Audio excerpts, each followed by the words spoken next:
बाशऊर अवाम इस डूबती और टांगे कांपती हुई हुकूमत के साथ कभी नहीं जाएंगे। उन लोगों के साथ भी नहीं जाएंगे जिनके पूरे दौरे हुकूमत में सवाए झूठे वादों की और यू टर्न्स की और कुछ भी नहीं है। हुंजा ये फैसला करेगा, उनको झूठों की जरूरत है, लोटों की जरूरत है, झूठे वादे करने वालों की जरूरत है, या उनकी जरूरत है जिन्होंने 2.5 साल में पाकिस्तान को सवाए महंगाई के, बेरोजगारी के, लाकानूनियत के और कुछ नहीं दिया। पाकिस्तान के हर खित्ते से जिनके हिस्से में आज सिर्फ बद्दुआएं आ रही हैं, वो आपके वोट के हकदार नहीं है। और आज जो उनके लोग यहाँ पर कैंपेन चला रहे हैं, क्या आप गिलगित बल्तिस्तान की धरती पर बदजुबानों को आने की और डेरा लगाने की इजाजत दोगे?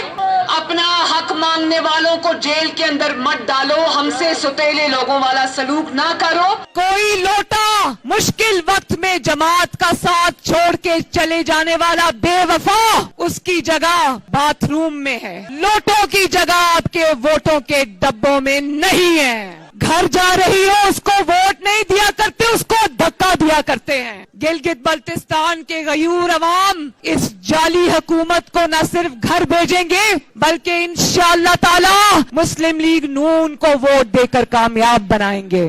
आजकल पाकिस्तान में न सिर्फ जाली हुकूमत है बल्कि बदजुबानों की हुकूमत है। तो क्या आप अपने पाक सरजमीन को इन बदजुबानों से और इनकी बदजुबानी से आलूदा होने की इजाजत दोगे? ये नवाज शरीफ की गई मेहनत चुराने की कोशिश कर रहे हैं। ये चोर वोट चोर मैदान में उतरे हैं, इन्होंने हमारे उम्मीदवार तोड़ने की कोशिश की। क्या आप इन झूठों को पहचानते नहीं हो? वोट चोरों को मालूम हो गया है कि समझदार अवाम ने उनको पहचान लिया है। आपके वोट के ऊपर डकैती करने की पूरी साजिश तैयार। वोट को इज्जत देने का वक्त आ गया है, नारे को अमली शक्ल देने का वक्त आ गया है। मुनाफिक की कितनी निशानियां? बात करे तो झूठ बोले, वादा करे तो खिलाफ वर्जी करे। कौन कहता था कि पाकिस्तान को 3 दिन के अंदर अंदर ठीक कर दूंगा? पाकिस्तान में नौकरियां लेने लोग बाहर से वापस आया करेंगे, पाकिस्तान बहुत खुशहाल हो जाएगा। आज कहता है 2.5 साल के बाद कि मेरे पास कोई बटन नहीं है जिसको दबाऊं और नया पाकिस्तान बन जाए। तीसरी और आखिरी निशानी सुन लो कि अगर उसके पास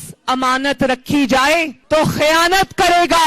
वोट के अंदर खयानत करेगा, वो दुनिया का सबसे बड़ा खयानत करने वाला है। सिलेक्टेड इमरान खान ने पाकिस्तान के बाकी सूबों के अवाम का जो हाल किया है, वही उसका इरादा है कि गिलगित बल्तिस्तान को भी उसी हाल तक पहुंचा दे। कुछ दिन पहले आकर ये शोभदाबाजी दिखाकर चला गया। अगर तुमने धांधली की तो अवाम तुम्हें नहीं बख्शेंगे। जो भी धांधली में मुलव्वस है, याद रखे कि अवाम की नजर तुम्हारे चेहरों के ऊपर है। अवाम के तुम धांधली करके अगर जीत भी गए तो अवाम ये फैसला नहीं मानेगी। आलो आलो आलो आलो